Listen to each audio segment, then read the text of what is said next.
Doctor Ali Haider, मैं आपका mic on कर रहा हूँ।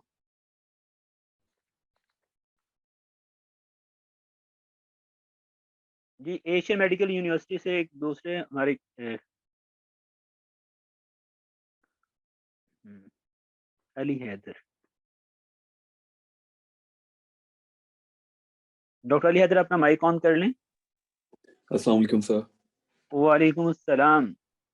डॉक्टर अली हैदर क्या हाल है? सबसे पहले तो जी आपको अल्हम्दुलिल्लाह। बहुत-बहुत मुबारक हो कि आपने अल्हम्दुलिल्लाह सर। हुँ, तो बहुत आप शुक्रिया। अल्लाह ताला ने आपको ज़बरदस्त कामयाबी अता की है। और सर जो सिंगल हैंडेडली अल्लाह के बाद अगर किसी एक शख्स को क्रेडिट जाता है तो वो आप हैं और आपका प्लेटफ़ॉर्म है। तो जितने भी अल्फ़ाज़ बोले जाएँ आपको शुक्रिया अदा करने के लिए तो हम अगर मॉडेस्टी के साथ भी बोलें, तो फिर भी हमारे अल्फ़ाज़ काफ़ी नहीं है।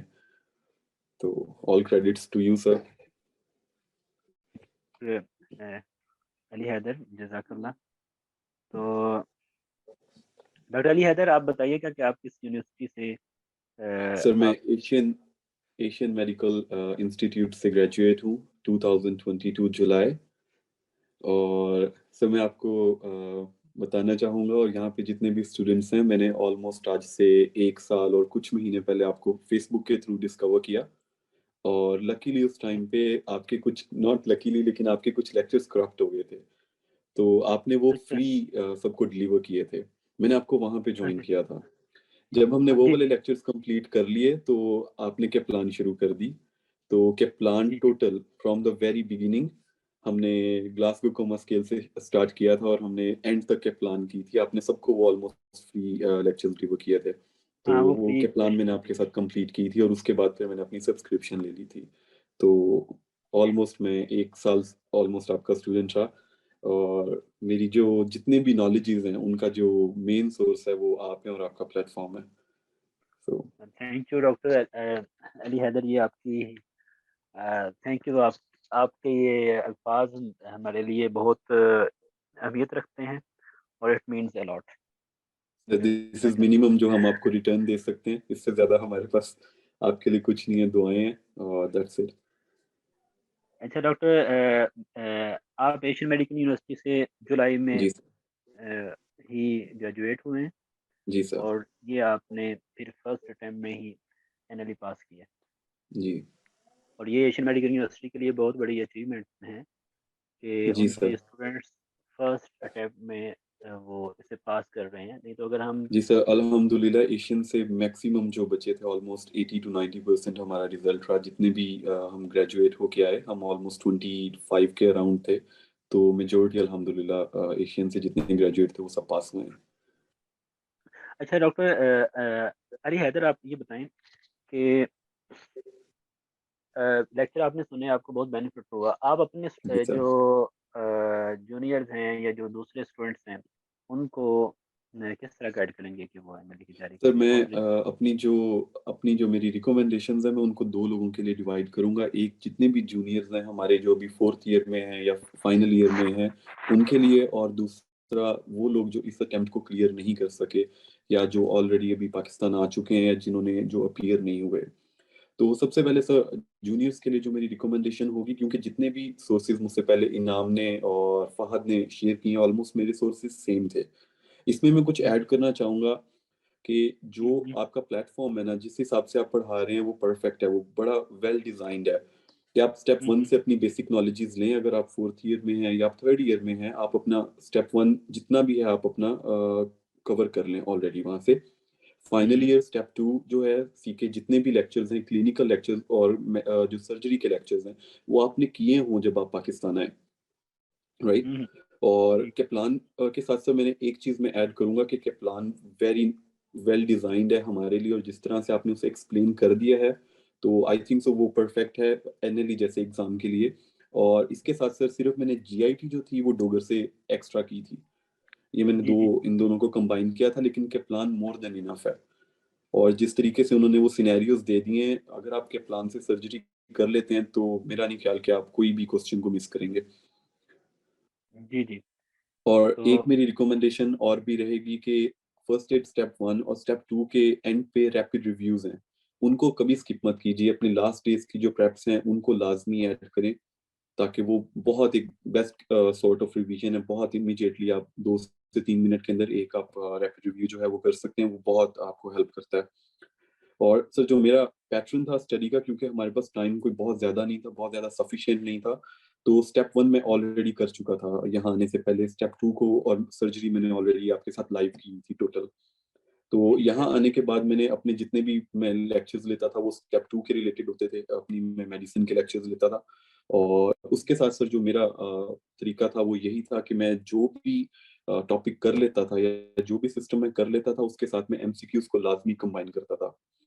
माशाल्लाह। ताकि मुझे पता हो कि जो नॉलेज मैंने आपसे गेन किया, क्योंकि सर आपका जो लेक्चर देने का स्टाइल है वो ये है कि हम मल्टीपल टाइम्स, क्योंकि वो सारे लेक्चर्स लाइव रिकॉर्ड हुए हैं तो उसमें बहुत ज़्यादा रेपिटिशन होती है। तो हुँ, आपको जब आप लेक्चर ले लेते हैं तो आपको ऐसे लगता है कि यू आर आपने कर लिया है, आप दुनिया के टॉप पे उस टॉपिक का आपने उसको पता कर लिया ना। तो लेकिन मैं लाज़मी ये ये काम करता था कि मैं अपने एमसीक्यूज़ के साथ अपने आप को बार-बार असेस करता रहता था कि मेरी मिस्टेक्स कहाँ पे हैं, और उसके लिए जो अभी पहले तो वो बुक नहीं आई थी एनएलई मेड इजी, तो उससे जी, पहले जी। मैं कैप्लान को और मेडिकल को यूज कर रहा था। मेडिकल भी आपने रिकमेंड किया था, मेडिकल ऐप। जी, जी। और उसके बाद फिर जब एनएलई मेड इजी आ गई थी, तो वो क्योंकि सिस्टम वाइज नहीं है, वो पास्ट पेपर्स हैं, तो मैंने अपने जो लास्ट 10 डेज थे वो मैंने सिर्फ पास्ट एमसीक्यूज किए थे। मॉक टेस्ट में हुँ, कुछ लाइव ले चुका था, कुछ मैंने अपनी सब्सक्रिप्शन के आखिरी डेज में लिए थे। मेरी सब्सक्रिप्शन अराउंड सितंबर एक्सपायर हो गई थी, मेरे पास एक अच्छा, साल की सब्सक्रिप्शन थी। अच्छा, अच्छा।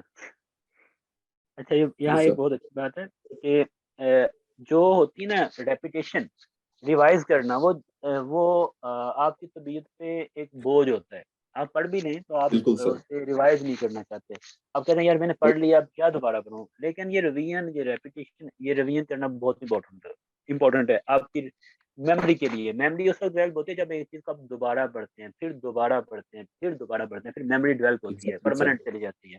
लेकिन ये तो ये हमारी तबीयत पे बोझ है, लेकिन हमने जो लेक्चर में वो इतनी दफ़ा रेपिटेशन हो जाती है कि बंदा कहता है कि मैंने खुद तो नहीं करनी थी, चलिए सर ने कर दी है। सर तो मुझे के ये एक प्लान वाले बेनिफिशियल दिन है। याद हैं, और मुझे आपकी वो बात भी याद है कि आप बार-बार कहते थे कि जितनी दफ़ा आपने पूछना है, हार्डली हमने वो 3-4 महीने से ज़्यादा वो हमने लेक्चर्स किए थे ना, तो मुझे जी, याद जी, है कि सर। जो क्वेश्चन हम जितनी दफ़ा आपसे पूछते थे, आपने कभी भी पैनिक किए बगैर या स्ट्रेस किए बगैर, हालाँकि हम अगर मतलब कुछ स्टूडेंट्स को पहली दफ़ा में समझ आ जाता है, लेकिन 2-3 ऐसे होते थे जो बार-बार, बार-बार करते थे, तो वो एक चीज़ इतनी दफ़ा वो रिपीट हुई होती है कि जब आप एक लेक्चर ले लेते हो ना, उसके बाद आपको ऐसे लगता है कि आपको रिवीजन की ज़रूरत नहीं है।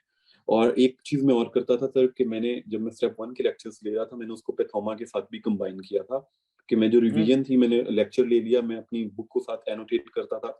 जितनी एक्स्ट्रा इन्फॉर्मेशन आप देते थे वो मैं अपनी बुक के ऊपर ही लिखता था, मैं अलग से नोट्स नहीं बनाता था। और उसके अलावा मैं पैथोमा को रिकमेंड करूँगा हर किसी को, क्योंकि पैथोमा की लाइन समटाइम्स ऐसे होता है कि वो एज़ इट इज़ लाइन जो है, उन्होंने उठा के पाकिस्तान की जितने भी एग्ज़ाम्स हैं उन्होंने दी होती है, तो Pathoma was very helpful as well. हुँ, पितामह बहुत इम्पोर्टेंट बुक है। जी सर। तो उसमें जब मैंने फर्स्ट स्टेप 1 के लेक्चर दिए थे, तो जो पितामह का नॉलेज है, वो मैंने कोशिश की यस थी सर। कि जी, उसके जी सर। सारे जो कांसेप्ट, सर तो उसके आप जब अलावा फर्स्ट सिर्फ ये था कि लेक्चर सुन आप लेते हैं। अगर स्टेप 1 के अगर आप लेक्चर्स दे रहे हैं, तो उसमें सिर्फ ये नहीं था कि आपने स्टेप 1 रखा हुआ है। आपके पास जो एक्स्ट्रा सोर्सेज़ होते थे, वो उन लेक्चर्स के अंदर आपने कंबाइन किए हुए हैं। आपने बहुत अच्छे जो सोर्सेज़ जो आपने यूएसएमएलई के टाइम पे यूज़ किए थे, और पैथोमा ऑलमोस्ट अगर आपने हुँ, डॉक्टर हाफिज़ आतिफ से पैथोलॉजी पढ़ ली है स्टेप 1 से, तो आपको पैथोमा आपके लिए सिर्फ एक रैपिड रिव्यू की तरह है। आपको हुँ। उसमें कोई लाइन ऐसी नहीं होगी जो आपको लगेगा कि यार ये तो एक्सप्लेन नहीं हुई है। तो सर के जो लेक्चर्स हैं वो पैथोमा को भी कवर करते हैं।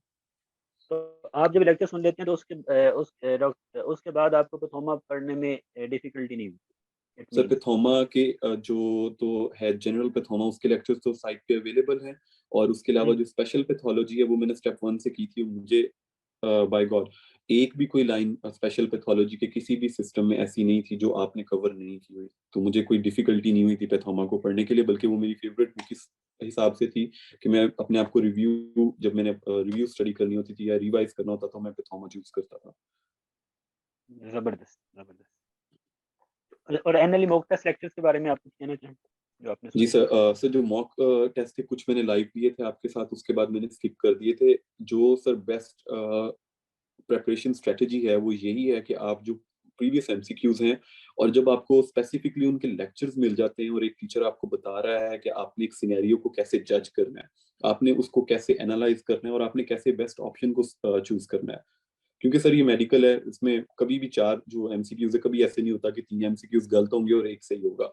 चारों एमसीक्यूज कहीं ना कहीं पे रिलेट कर रहे होते हैं। तो अगर कोई जी सर। टीचर आपको ये सिखा दे कि आपने बेस्ट ऑप्शन को कैसे सिलेक्ट करना है, तो वो मॉक लेक्चर्स के बाद वो आपके लिए बहुत इजी हो जाता है। तो मैं जी हाईली रिकमेंड करूंगा एनएलई मेड इजी को भी और मॉक टेस्ट के लेक्चर्स को भी। जी, ये एनएलई मेडिसिन बुक है, उसमें हमने अभी डॉक्टर अली हैदर और जितने भी स्टूडेंट्स की इंफॉर्मेशन के लिए एनएलई मेडिसिन बुक को अब हम कर रहे हैं जितने भी पहले वो थी पेपर वाइज का मतलब है एक दिसंबर और के पेपर हैं, मार्च के पेपर हैं, अगस्त के पेपर हैं। अब उन उसको सिस्टम वाइज कर रहे हैं कि जितने पहले सीवीएस के एमसीक्यू आए हैं वो सीवीएस में मिल जाए स्टूडेंट्स को। और उसमें हमने जो एक चीज़ की है, उसमें एक्सप्लेनेशन ऐड कर दी है हर एक एमसीक्यू की। तो सीवीएस के सारे एमसीक्यू उधर होंगे और उसमें एक्सप्लेनेशन भी होगी, ताकि स्टूडेंट जब एक सिस्टम को सुने, उसके लेक्चर सुने, तो उसकी प्रैक्टिस साथ साथ ही कर लें। तो यही बेस्ट सिनेरियो है कि आप जो भी सिस्टम करें, फॉर एग्जांपल अगर आपके पास 3 महीने हैं तो आपके पास इतना टाइम नहीं होता, अगर आपके पास प्रीवियस नॉलेजेस नहीं है, तो बेस्ट सिनेरियो यही होता है कि आप स्टेप 1 पढ़ें, स्टेप 2 पढ़ें और फौरन एमसीक्यूज के ऊपर स्विच करें, ताकि आपको पता हो कि आपने जो पढ़ा है वो आपने कितना उसको एब्जॉर्ब किया है और आप अपने आप को एनालाइज कर सकते हो किन टॉपिक्स में आप वीक हो। तो अगर हमारी जो आने वाली अपकमिंग बुक है वो ये काम कर रही है, तो आई थिंक सो बच्चों के लिए एक बहुत अच्छी अपॉर्चुनिटी है और लाजमी इस बुक को इग्नोर ना करें। और ये क्योंकि जितनी भी बुक्स हैं उनमें इतनी एक्सप्लेनेशन ऑथेंटिक नहीं थी। आज तक जो पाकिस्तान में जितनी बुक्स लिखी गई हैं जी उसमें सर। एक तो वो इंफॉर्मेशन के लिहाज से इतनी वो नहीं थी। दूसरा ये है कि उनमें एक रट्टाबाजी आ जाती थी। रट्टा ये आता था कि एमसीक्यू लिखे होते थे और बस आगे मूव कर रहे होते थे। अब ये है कि एनएल मेडिसी बुक स्पेशली जो फॉरेन मेडिकल ग्रेजुएट हैं स्पेशली और सर उनके मैं लिए ये ये भी है बताना कि चाहूंगा कि हम्म, जो हमारे लास्ट डेज थे एग्जाम से पहले, तो उसमें हम एनएलई मेड इजी को यूज करते थे, मैं और मेरे फ्रेंड्स। तो हम एमसीक्यूज डिस्कस करते थे और उसमें जो सबसे बेस्ट पार्ट था, अभी जो मौजूदा उसका वर्जन है उसमें भी, कि एक्सप्लेनेशन दी हुई थी हर चीज के, कि आपको दोबारा बुक की तरफ नहीं जाना पड़ता था, कि ये आपको गूगल नहीं करना पड़ता था। आपने जो एमसीक्यूज जहाँ पे गलत किए, नीचे फौरन वो टॉपिक आपके लिए आपके पास पड़ा हुआ है, तो आप फौरन वो टॉपिक अपना पूरा वहां से रिवाइज कर सकते हैं। यस, ये हमने जो इसमें किया था ना, आपको बच्चों स्टूडेंट्स के लिए एक हेल्प करने के लिए किया था, वो ये था कि एक्सप्लेनेशन ऐड कर दें ताकि स्टूडेंट को डिफिकल्टी ना हो। उसे एक टॉपिक निमोथोरेक्स है, अब वो निमोथोरेक्स को पढ़ने के लिए दोबारा उसे पता चल गया ये एक इंपॉर्टेंट टॉपिक है, एग्जाम में जी है सर। और ये एमसीक्यू में है, वो बुक ओपन ना करे, फर्स्ट एड की तरफ ना जाए या कोई और पैथोलॉजी ओपन ना करे या फिजियोलॉजी, ये उसकी भी एक मुश्किल होता है। तो वो चीज़ें उधर ही उसे दे दी जाएं। और इसके बाद इसको कर दिया है सिस्टम वाइज। तो सबसे बेस्ट वही होगा कि जो भी आप सिस्टम करें उसके साथ उसी सिस्टम के एमसीक्यू कर लें। और उस उन एमसीक्यू में आपको ये बता दिया कि बेस्ट इनिशियल टेस्ट क्या है, डायग्नोस्टिक टेस्ट क्या है। और जी अथेंटिसिटी के लिहाज से ये बुक जो है सबसे ज़बरदस्त उसके लिए होगी कि इसमें जो सोर्स यूज़ किया गया है वो एम्बोस के बैंक है, एम्बोस और अथेंटिक सोर्स यूज़ किए गए हैं जो वर्ल्ड के टॉप सोर्सेज थे। और वो हाईली पेड हैं। इट मीन्स कि वो काफ़ी एक्सपेंसिव है, हर एक स्टूडेंट उनको वो नहीं कर सकता, परचेज नहीं कर सकता। जी तो सर। जब स्टूडेंट्स इस बुक को यूज़ कर रहे होते हैं तो एक्चुअली वो हाईली पेड और हाईली एक्सपेंसिव जो एजुकेशनल मटेरियल है उनको एक बुक में मिल जाता है। तो मेरे ख्याल में ये एक और ज़बरदस्त बुक उसके है। अलावा मैं जो अभी सब्सक्राइबर्स नहीं हैं वेबसाइट के, उनको मैं यहाँ पे ये भी बताना चाहूंगा कि बहुत सारे जो टॉपिक्स हैं उनको भी सर ने एम्बॉस क्यू बैंक और यू वर्ल्ड क्यू बैंक उनके थ्रू भी कवर किया हुआ है सर। टॉपिक्स जब एक्सप्लेन कर रहे थे सर ने उनको एक्सप्लेन किया। उसके अलावा कुछ जैसे ओब्स एंड गाइनी है, उसके जितने भी यू वर्ल्ड क्यू बैंक के एमसीक्यूज हैं उनके अलग से लेक्चर हैं, तो वो भी आपको सब्सक्रिप्शन के साथ बिल्कुल इजीली अवेलेबल है। तो वो भी बहुत हाईली रिकमेंडेड है, अगर आप थर्ड ईयर फोर्थ ईयर में हो तो वो लाजमी आप लोग वो लेक्चर्स लाजमी लें। जी, ये मैंने इन लेक्चर को डिलीवर करते हुए जो मेरा एक ऑब्जेक्टिव था, जो एम था, वो ये था कि जब आप एनएलई की तैयारी कर रहे हो तो आपकी ऐसी तैयारी हो जाए कि उसी उन्हीं सोर्सेज को आप दोबारा यूज़ करें। लाइक आप फर्स्ट एड सुन ली है, फर्स्ट एड के कंसेप्ट क्लियर कर लिए हैं, तो दोबारा इसी को आपने रिवाइज करना है और इसी से आपका एफसीपीएस पार्ट 1 की तैयारी हो जानी है। और जी सर। इसी को अगर आप दुबई में जाना चाहते हैं, डीएचए एग्जाम देना चाहते हैं, एमओएस देना चाहते हैं, तो आपने स्टेप टू सीके को रिवाइज करना है, सीके टू को रिवाइज करना है।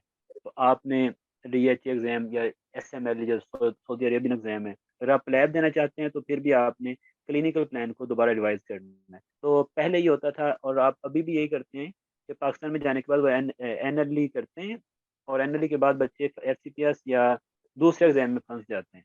तो इसलिए ये सोर्सेज जो आपको बताए हैं डॉक्टर अली हैदर ने, अगर आप इनको यूज़ कर लेते हैं तो इसके बाद भी आपकी जो सक्सेस है वो कंटिन्यू रहेगी इंशाल्लाह।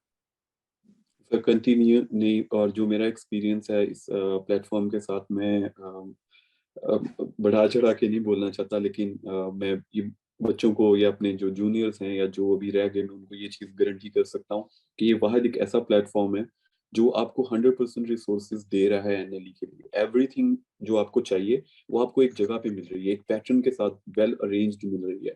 आपको खपना नहीं पड़ता, आपको कहीं और दूसरी जगहों पे नहीं जाना पड़ता। एक ही प्लेटफॉर्म के ऊपर, एक ही सब्सक्रिप्शन के अंदर आपके पास ईच एंड एवरीथिंग अवेलेबल होती है।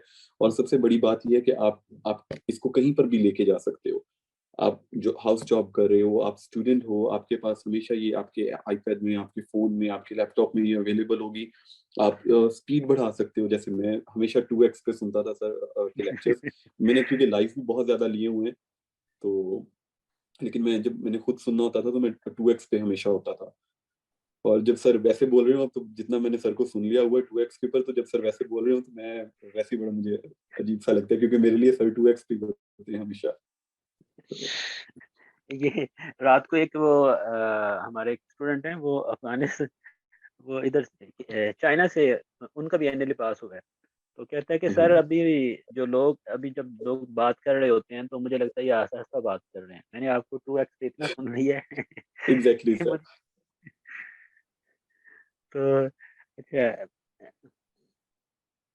अच्छा, और यही बताएं डॉक्टर अली हैदर, आप आपकी जो सजेशन है वो बहुत ज़बरदस्ती एक वेल अरेंज्ड आपने सजेशन दी। अब मुझे ये थैंक यू। बताएं कि अपने स्टूडेंट्स को आप जो आपके जूनियर्स हैं, इनका ये जो जी सर। माइंड एक बना हुआ है कि पाकिस्तान में जाकर स्टडी करेंगे, उधर जाएंगे फिर एकेडमी, पहले याशी करेंगे किर्गिस्तान या चाइना में और उसके बाद इसके बारे में आप इनको सर कुछ जितने क्या भी गाइड करेंगे? जूनियर्स हैं, जो बेशक चाइना से हैं, किर्गिस्तान से, उज़्बेकिस्तान, जितने भी हम एफएमजीज हैं, हमारी जो स्टोरी होती है ना सर, वो सेम होती है। हम पहली पहली दफा वहां पे जाते हैं, आजाद होते हैं, और हम बहुत ज्यादा टाइम वेस्ट कर देते हैं। लेकिन मैं स्पेशली अपने उन दोस्तों को और अपने उन जूनियर्स को जो अभी फाइनल ईयर में या सेकंड लास्ट ईयर में हैं, मैं उनको ये चीज़ लाजमी बताना चाहूँगा कि हमें लगता है कि हम पाकिस्तान आएंगे और हम कोई एकेडमी ज्वाइन कर लेंगे, वहाँ पे कोई एक जादूगर होगा जो एक छड़ी घुमाएगा और सारा कुछ हमें हिफ्स कर देगा और हम एग्ज़ाम क्लियर कर लेंगे। तो ये ऐसा कुछ नहीं होता। सबसे जो बेस्ट सिनेरियो ये है कि आप अभी से, जो आप लोग सेकंड लास्ट ईयर में हैं और आप फाइनल ईयर में, आप लोगों ने ऑलरेडी बहुत एक्सप्लोर कर लिया, बहुत मजे कर लिए। और मैं ये नहीं कह रहा कि आप बिल्कुल सारा कुछ छोड़ दें। आप अपना एक स्टडी प्लान बनाएं। लाजमी आने से पहले कुछ ना कुछ वापस लेके आए, क्योंकि यहाँ आने के बाद आपके पास टाइम बहुत कम होता है। जैसे हम सर जुलाई में आए थे और नवंबर के सॉरी अगस्त के अंदर इन्होंने अनाउंस किया था, तो मेरे पास एग्जैक्टली 1 महीना और 15 दिन थे। तो मैंने जो अपनी स्ट्रेटेजी बनाई थी, उस 1 महीने और 15 दिन के अंदर भी मैंने 2 रिवीजन रखी थी कि मैं टोटल सिलेबस को 2 दफा कवर करूंगा। तो ये आसान नहीं होता, लेकिन इसकी सिर्फ मुझे प्लस पॉइंट ये था कि मेरे पास पीछे 1 साल का background first aid made easy का था। तो मैंने ये अपना प्लान बनाया और 1 महीना 15 दिन में मैंने 2 दफा रिवीजन कर ली थी। उसके बाद सर मैंने अगला महीना बहुत रिलैक्स गुजारा, और उसके बाद फिर मैंने एग्जाम से पहले वाला जो 20-25 दिन थे, उनके अंदर मैंने दोबारा एक रिवीजन की। जी तो जी। मैंने टोटल 3 रिवीजन्स के साथ ये एग्जाम दिया था। और माशा। इसीलिए मैं आप लोगों को ये कहना चाहूंगा कि आने से पहले एटलीस्ट आप लोग, अगर आपके पास सब्सक्रिप्शन है या अगर आपके पास सब्सक्रिप्शन नहीं भी है, तो आप लोग पढ़ना मत छोड़ें वहाँ पे। ठीक है। जी जी, यहाँ आप पाकिस्तान सोर्स आपके। इनको जो सोर्सेज बताए हैं ये जरूरी नहीं है कि आप सब्सक्रिप्शन, मेनली ये है कि आप ये सोर्सेज यही हैं। अगर आप खुद से कर जी। सकते हैं तो इन सोर्सेज को आपने यूज करना। सोर्सेज जो सर ने जो मैंने सर को पहली दफा फेसबुक पे एक्सप्लोर किया था, वो वीडियो ही ये थी कि एनएलई की गाइडलाइंस थी। मैंने वहां से ये सोर्सेज नोट डाउन कर लिए थे। मैं श्योर नहीं था कि मुझे सब्सक्रिप्शन लेनी चाहिए या नहीं लेनी चाहिए। तो वो लकीली सर के कुछ फ्री लेक्चर्स आ गए उन दिनों में, कुछ फाइल्स करप्ट हो गई थी, तो वो मैंने लिए और मैं क्लिक कर गया बहुत इजीली।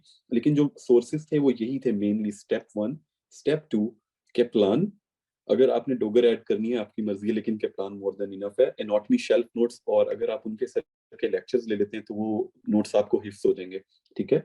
और उसके अलावा पे थोमा, और जो हमारे पास्ट पेपर्स हैं, ये जो सोर्सेज हैं इनसे बाहर एग्जाम नहीं आ रहा। और जी जी। रैपिड रिव्यू में एक दफा फिर कहूंगा कि हम इसको छोड़ देते हैं। बुक के बिल्कुल लास्ट में रैपिड रिव्यू होता है, तो वो एग्जाम से कुछ दिन पहले अगर आप लोग करें, या ईच सिस्टम के बाद भी, जैसे स्टेप 2 के जो रैपिड रिव्यू है वो सिस्टम वाइज है, ठीक है। तो वो तो हम्म। आप बहुत इजीली कर सकते हैं। और स्टेप 1 के जो है वो रैंडम है। तो वो बहुत इंपॉर्टेंट है कि आप पूरी बुक चंद पेजेस के अंदर रिवाइज कर लेते हैं। अगर आपने स्टेप 1 और स्टेप 2 की हुई है तो रैपिड रिव्यूज को लाजमी रखें, दे आर वेरी हेल्पफुल। ये डॉक्टर अली हैदर आपसे ये कह रहे हैं कि आपने एंड पे ये करना है, जो नो सजेशन अगर मैं समराइज करूं तो इस तरह है कि जो थर्ड ईयर फोर्थ ईयर के स्टूडेंट्स हैं वो फर्स्ट ईयर स्टेप 1 यानी कि अपनी बेसिक को स्ट्रांग करें। जो फाइनल और सिक्स ईयर के स्टूडेंट्स हैं वो क्लिनिकल सब्जेक्ट फर्स्ट स्टेप 2 सी के में लाइक मेडिसिन है, और मेडिसिन गायनियोब्स और ई एन या टी आई ये माइनर्स हैं, इनको अच्छी तरह करें। और एनएलई मोक कैप्लन, अच्छा वहाब डोगर भी आप ऐड कर सकते हैं, अगर आपके पास टाइम है तो वहाब डोगर को भी पढ़ लें साथ ही। लेकिन कैप्लन सर्जरी आपके लिए कंपलसरी है। कैप्लन सर्जरी आपको बताएगी हाउ टू अप्लाई नॉलेज, और एनएलई मोक टेस्ट के लेक्चर्स हैं, ये आपको हाउ टू अप्लाई नॉलेज। सबसे इंपॉर्टेंट बात ही ये है, उधर एमसीक्यू आने, उधर पैसिव स्टडी नहीं आनी। तो एमसीक्यू आपने किस तरह करने हैं, और साथ जो है वो आप एमसीक्यू प्रैक्टिस करनी है। एमसीक्यू की प्रैक्टिस के लिए डिफरेंट सोर्सेज हैं, प्लेब प्लेब के भी एमसीक्यू हैं, वो भी अच्छे हैं। और एनएल मेडिजी बुक कभी सिस्टम वाइज आ जाएगी, तो जो जो सिस्टम आप करें उस सिस्टम के साथ एमसीक्यू कर लें। तो दूसरी एडवाइस ये है कि भाई आपने पाकिस्तान जाने से पहले तैयारी करके जाना है। ये जहन से निकाल दें कि पाकिस्तान में जाके उधर अकेडमी ज्वाइन करेंगे, हाउस जॉब करनी है या अकेडमी ज्वाइन करनी है। अगर आप इस तरह का कोई जहन रखते हैं तो ये आपके लिए बहुत नुकसानदा हो सकता है। जी सर। डॉक्टर अली हैदर, बहुत शुक्रिया। और थैंक यू सो आप मच सर, आपने आपने बहुत इनवाइट ज़बरदस्त। किया। और sir thank you. Thank you, हम आपका करना चाहते हैं कि आज अगर हम इधर हैं, क्योंकि सर जब आपके साथ लाइव भी लेक्चर्स ले रहे थे, बीच में आपके और स्टूडेंट्स ने पास किया, एक एनएलई बीच में हुआ था, तो उनकी जो सक्सेस स्टोरीज थी उस वेबिनार में भी मैं था। तो उस टाइम आप श्योर नहीं होते, आप लुक अपॉन कर रहे होते उन लोगों को जो पास कर गए हैं। तो उस टाइम पे आप अपने अपने बारे में बहुत अनश्योर होते हैं। लेकिन इसी तरह जो इससे पहले वेबिनार हुआ था, तो उसमें जो सक्सेस स्टोरीज थी उनमें से मैंने बहुत ज्यादा चीजें जो थी वो मैंने नोट डाउन की। उनकी स्ट्रेटजीज, वो कैसे पढ़ते हैं, वो अपना टाइम कैसे मैनेज करते हैं, ये सारी चीजें मैंने अपने पास नोट डाउन की। और इन्होंने थ्रू आउट मुझे बहुत हेल्प किया। और सबसे जो इम्पोर्टेंट चीज है कि हमारे पास ग्रुप्स अवेलेबल हैं, ठीक है। और उन ग्रुप्स में आपके सीनियर्स भी हैं, हमारे टीचर्स भी हैं। आपको जो भी क्वेश्चंस हैं स्टडी के रिलेटेड, आपने अपनी स्ट्रेटेजी कैसे डिवाइस करनी है, आपने अपना एग्जाम डे स्ट्रेटेजी कैसे डिवाइस करनी है, सर हर चीज के बारे में गाइड करते हैं। तो कनेक्टेड रहें और उन ग्रुप से फायदा जरूर लें। Thank you doctor Ali Haider, बहुत थैंक शुक्रिया। So much sir. और अभी हम एशियन मेडिकल यूनिवर्सिटी में विजिट पे आए हुए हैं, तो ये भी आपको इन्फॉर्म करना था। तो और जो एशियन मेडिकल यूनिवर्सिटी के स्टूडेंट्स हैं वो भी आपसे काफ़ी मोटिवेटेड हैं। मेरी आवाज़ आपको आ रही है?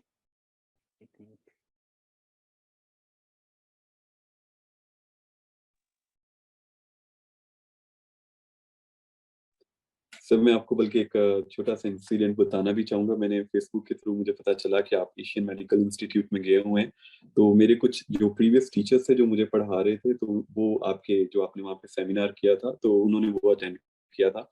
और मैंने बकायदा उनको फोन करके ये इन्फॉर्म किया, क्योंकि सर मैं क्लास में जब, क्योंकि मेरी जो बेसिक्स थी वो सारी आपसे थी। और मैं जब क्लास में प्रेजेंटेशन देता था, या मैं दूसरी यूनिवर्सिटीज में भी जा रहा था प्रेजेंटेशन या कॉम्पिटिशन्स के लिए, तो वो मेरे टीचर्स बहुत प्रेज करते थे कि तुम्हारे जो नॉलेजेस हैं वो बहुत प्रिसाइज और बहुत एक्यूरेट तुम बोलते टू द पॉइंट। तो मैंने फिर उनको स्पेसिफिकली बताया कि वो जो सर आए हुए थे all my knowledge come from you. तो मैंने ये उनको बकायदा अपने टीचर्स को ये चीज़ इन्फॉर्म की कि वो जो थे वो मेरे मेंटर हैं। Thank you doctor Mohammad Ali Haidar. जी, और अल्लाह ताला आपको, हमारी दुआएं आपके साथ हैं। हमें बहुत खुशी होती है जब आप कामयाब होते हैं और आप एक पॉजिटिव फीडबैक देते हैं। टीचर के लिए सबसे बड़ी बात ये होती है कि जो स्टूडेंट्स होते हैं वो उनके तासुरात रखें, यही उसकी सक्सेस होती है। तो और यही ये वो चीज़ होती है कि आप खुद दुआ दें। एक होता है कि दुआएं ये कहना कि यार हमारे लिए दुआ करना है, लेकिन जब आप कामयाब होते हैं तो जिन जिन लोगों ने आपके लिए अच्छा किया होता है, जिससे आपको हेल्प हुई होती है, तो आप खुद से ही उनके लिए दुआ करते बिल्कुल सर। हैं। तो तो थैंक यू, जज़ाकल्लाह, आपके ज्वाइन होने का बहुत शुक्रिया। Thank you so much sir, आपने इनवाइट किया और आज अगर हम ये बातें बोल रहे हैं तो इसका सारा क्रेडिट अगेन अल्लाह के बाद सिर्फ आपको है। थैंक यू, जज़ाकल्लाह।